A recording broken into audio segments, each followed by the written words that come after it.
अस्सलामुअलैकुम आदाब। कैसे हैं आप लोग। कल एक बहुत ही अजीब व गरीब वाक़या हुआ कि कल वाले प्रोग्राम में हमारे एक दोस्त उत्तर प्रदेश से आए और पटना जंक्शन पहुंचकर वो बोल रहे हैं कि प्रोग्राम होने में अभी 4 घंटा बाकी है, तो कोई वैसी हेरिटेज जगह बता दे जहां पे मैं जाके घूम सकूं। अब मैं यही सोच रहा था कि पटना जैसे शहर में क्या चीज़ है जो उनको मैं रिकमेंड करूं पटना जंक्शन के आसपास जहां वो घूम सकते हैं। तो एक था पटना म्यूज़ियम। तो भाई पटना म्यूजियम का पिछले 3-4 साल में क्या हाल किया गया है वो आप सभी जानते हैं। पूरी तरह से वो बर्बाद हो गई। इसके अलावा पटना में कोई ऐसी पुरानी चीज़ है ही नहीं जिसे इंसान देख सकता है, जिसे घूम सकता है। तो ये एक बहुत ही परेशान कुन मामला हो गया। फिर भाई साहब को मैंने कहा कि आप खुदा बख्श लाइब्रेरी जा सकते हैं, लेकिन खुदा बख्श लाइब्रेरी के पास इतना खतरनाक कंस्ट्रक्शन का काम चल रहा है कि वहाँ पे अनजान लोगों का पहुँचना नामुमकिन सा है। तो बहुत ही बुरा हाल हो गया। तो वैसे में अभी यानी अगले दिन हम अब उनको लेकर निकल रहे हैं पटना सिटी की तरफ कि वहाँ पे जो कुछ पुरानी इमारत पुरानी चीज़ें बची हैं वो ज़रा उन्हें दिखा दूँ। वरना बिहार में लोग हिस्ट्री के नाम पे बात तो बड़ी बड़ी करते हैं, लेकिन हेरिटेज के नाम पे कोई भी चीज़ यहाँ पे महफूज नहीं की जा रही। हमारे सफ़र की शुरुआत होती है सुल्तानगंज से और वहाँ से हम पहुँचते हैं गाय घाट। गाय घाट में हम देखते हैं गुरुद्वारा और उसके आगे मौजूद थी गौरी शंकर मंदिर। हम उसे देखने के बाद पहुँचते हैं इमामबाड़े में। इमामबाड़े की खूबी ये है कि ये इमामबाड़ा बिहार के सबसे बड़े वक्फ स्टेट में से एक है और इसकी स्थापना एक महिला जिनका नाम इमाम बांदी बेगम था उन्होंने किया था, जिस वजह कर इस इमाम बाड़े को इमाम बांदी का इमाम बाड़े के तौर पर भी जाना जाता है। इसके अलावा ये पूरा इलाका गुलजार बाग का इलाका है, इस वजह कर इसे गुलजार बाग इमाम बाड़े के नाम से भी लोग जानते और पहचानते हैं। यहाँ से निकलकर हम पहुँचते हैं इस इमाम बाड़े के ठीक पीछे मौजूद उस ईदगाह में जिसे आज से कई सौ साल पहले बादशाह शाहजहाँ के साढ़ू सैफ खान जो बिहार के गवर्नर थे उन्होंने बनवाया था।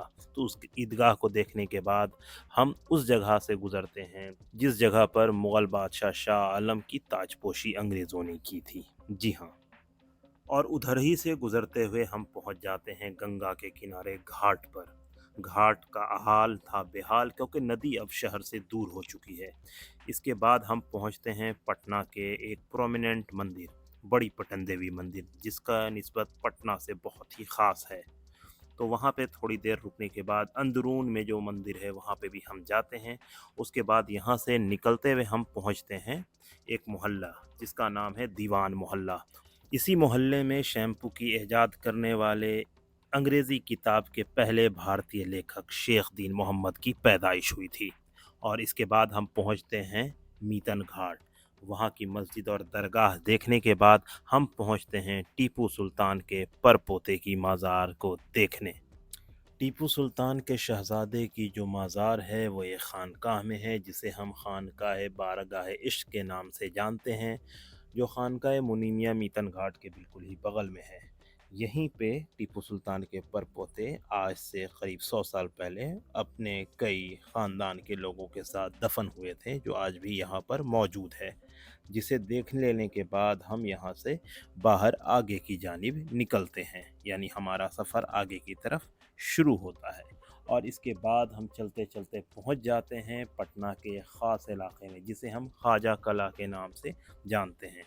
और ख्वाजा कला पहुंचने के बाद हम वहां की एक खूबसूरत और तारीख़ी मस्जिद का दीदार करते हैं। मस्जिद बहुत ही खूबसूरत और बहुत ही आलीशान थी। इस मस्जिद को देखने के बाद हम आगे बढ़ते हैं और आगे हम पहुंचते हैं एक ऐसी जगह जहां पे बिहार के बहुत ही प्रोमिनेंट फैमिली का मकान था और वहीं पे उनके ख़ानदान के बहुत सारे लोग दफन थे। पटना सिटी के इस इलाके से आगे बढ़ते हुए हम पहुंचते हैं एक बहुत ही तारीख़ी मस्जिद में। ये मस्जिद पटना की सबसे पुरानी मस्जिद है।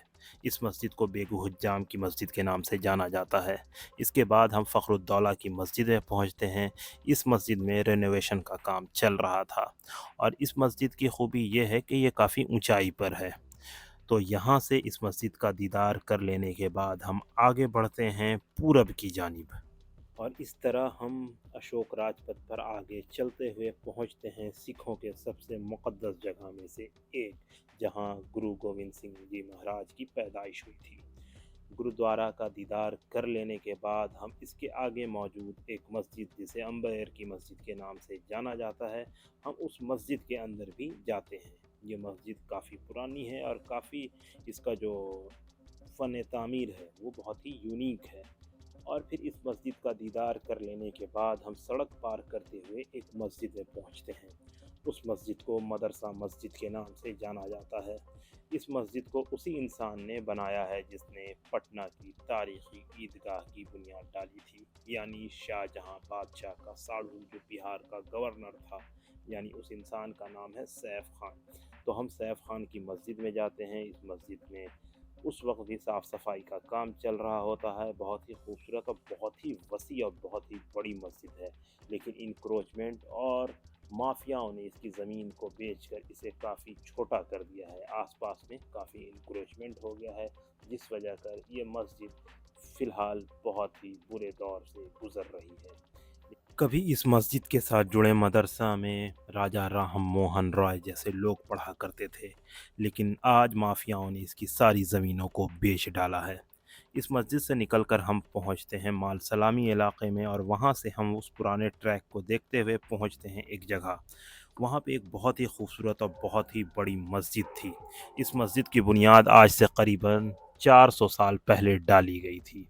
इस मस्जिद को पीर दमड़िया मस्जिद के नाम से जाना जाता है। इस मस्जिद के पीर दमड़िया मस्जिद कहलाने की बेसिक वजह इस मस्जिद के अहाते में मौजूद एक बुज़ुर्ग हैं, जो अपने मुरीदों से सिर्फ दमड़ी लिया करते थे, जिस वजह कर लोगों ने उन्हें पीर दमड़िया कहकर पुकारना शुरू कर दिया। इसी मस्जिद के साथ एक खानकाह भी हुआ करती थी, लेकिन वक्त के थपेड़ों ने उस खानकाह को ख़त्म कर दिया। लेकिन ये मस्जिद लोगों की वजह कर आज भी महफूज है। इसे वापस से रिनोवेट करके वापस खड़ा करने की कोशिश की गई है। ये मस्जिद काफ़ी ऊंचाई पर मौजूद है और नदी के किनारे होने की वजह कर इसे काफ़ी ऊंचाई पर बनाया गया है। इस मस्जिद से निकलकर हम पहुंचते हैं पटना घाट रेलवे स्टेशन। एक पुराना स्टेशन है जो अब अबेंडन्ड हो चुका है, यानी अब कोई इस्तेमाल में वो नहीं है। यहाँ से निकलकर हम पहुँचते हैं बेगमपुर, जहाँ पे नवाब सिराजुद्दौला के वालिद नवाब हैबत जंग दफन हैं। ये बिहार के नायब सूबेदार भी हुआ करते थे और नवाब अली वर्दी खां के दामाद भी थे। यहाँ पर उनके मज़ार के साथ एक इमाम बाड़ा भी था जो बिल्कुल ही ख़त्म हो चुका है, लेकिन साथ में ही वहाँ पर एक मस्जिद भी थी जिसमें अब 3 गुंबद में से सिर्फ 2 गुंबद बचा है। यहाँ पर अब नमाज नहीं होती है। तो देखें आप ये स्ट्रक्चर जिसके अंदर अभी हम हैं, ये मस्जिद है। और इसका ये वाला जो हिस्सा है, जो गुंबद है, वो इस वजह कर गिर गया क्योंकि इसके ऊपर पीपल का पेड़ हुआ और इसकी देख रेख नहीं हुई। और ये जो दूसरा गुंबद यहाँ पे है जिसके नीचे हम खड़े हैं, और ये तीसरा जो दूसरा गुंबद है वो आप देख सकते हैं यहाँ पर। और ये लेकिन आज एक मज़ेदार चीज़ है कि आज इसकी काफ़ी साफ़ सफाई हो रखी है, मतलब आज ये साफ़ सुथरा दिख रहा है, वरना ऐसे ये साफ़ इतना नहीं होता था। अभी हम हैं पटना सिटी में, और जिस जगह हम हैं, हमारे पीछे जो मज़ार आप देख रहे हैं, नवाब हैबत जंग जो नवाब सिराजुद्दौला के वालिद हैं, उनका मज़ार है। तो हम सुबह 8 बजे निकले थे शाहगंज के इलाके से, तो हम पटना सिटी के बिल्कुल ही आगे के इलाके में पहुंच चुके हैं। और इसी के साथ हमारा आज का ये सफ़र कंप्लीट होता है। तो हमारे साथ यहाँ पर सैफुल्ला साहब हैं, साथ में यहाँ पे आदिल भाई हमारे सपोर्ट के लिए आए, और साथ में हमारे 2 गेस्ट गाज़ीपुर से जो ख़ास पटना घूमने के लिए आए हैं। तो हम उनके साथ यहाँ पर पहुँचे थे, तो हम उनसे भी उनका एक्सपीरियंस लेंगे। तो आप हमारे साथ बने रहें। बहुत अच्छा एक्सपीरियंस रहा उमर भाई के साथ घूमने का। हम लोगों ने बहुत सारी चीज़ें देखी, बहुत मस्जिदें देखी। अभी हम लोग नवाब हैबतगंज के मकबरे पे हैं, इनका मकबरा देखा। बहुत सारी चीज़ें जानने को मिली, बहुत कुछ समझने को मिला। ये अगर हम लोग अकेले घूमते तो शायद पॉसिबल ना हो पाता। इसके लिए उमर साहब का भी बहुत बहुत शुक्रिया। कल का एक्सपीरियंस बताइए, स्टेशन से उतरते के साथ आपको जाना था पटना म्यूज़ियम या फिर, तो वो कैसा रहा आपका? वो भी एक्सपीरियंस कुछ खास नहीं था, बस आपने बताया जैसे खुदा बख्श लाइब्रेरी में जाने को, तो हम लोग गए वहाँ पर, लेकिन वहाँ से डायरेक्टर मैडम से मुलाकात नहीं हो पाई। तो थोड़ा सा टाइम स्पेंड किया हम लोगों ने, एक डेढ़ घंटा वहाँ पे बैठ कर थोड़ी बहुत किताबें वगैरह पढ़ी, और वहाँ से हम लोग निकल आए। यही था एक्सपीरियंस कल का। बाकी चूँकि वक्फ बोर्ड खुद ही चोर है, वो इस तरह की इमारत को बचाना ही नहीं चाहती, इसलिए हमने मस्जिद का वीडियो ख़ुद से ही रिकॉर्ड करके रख लिया कि कल ये मस्जिद रहे या ना रहे, यानी दूसरे गुंबद और तीसरे गुंबद की भी कहीं शहादत ना हो जाए। इस वजह कर हम इसका वीडियो शूट कर लेते हैं, और वीडियो शूट कर लेने के बाद हम आगे चलते हैं। ये सादत खां जो अवध की जो डायनेस्टी थी, जिसमें से आपके वाजिद अली शाह जैसे लोग निकले हैं, ये उनके वालिद की मज़ार है। ये मीर नासिर की मज़ार, जी हाँ, मीर नासिर निशापुरी, ये उनकी मज़ार है। वो यहाँ पे आराम फरमा रहे हैं। तो आप ये देख रहे हैं, ये जगह है, ये बिहार के पटना ज़िला के पटना सिटी इलाके, यानी जो पुराना अजीमाबाद है वहाँ पे ये मदफून है। ये कौन सी जगह है? बटाव कुआं में। तो ये है मीर नासिर साहब की मज़ार। ये सादत अली ख़ां के वालिद हुए। ये वही हैं जिन्होंने, सादत अली ख़ां वही हैं जिन्होंने अवध सल्तनत की बुनियाद डाली। यहाँ से निकलकर हम पहुँचते हैं शाह की इमली इलाके में। यहाँ मुग़ल मस्जिद के कैंपस में मौजूद है कुछ मज़ार जो तकरीबन 17वीं सदी के आसपास की है, जिसके बारे में ये कहा जाता है कि ये मुग़ल कमांडर या मुग़ल ऑफिसर्स वग़ैरह की मज़ार है या उनकी फ़ैमिली से जुड़े हुए लोगों की मज़ार हैं। फिर यहाँ से हम निकलकर आसपास के कुछ इलाके का दौरा करते हैं और इसके साथ हमारा पटना सिटी का ये सफ़र पूरी तरह से मुकम्मल हो जाता है।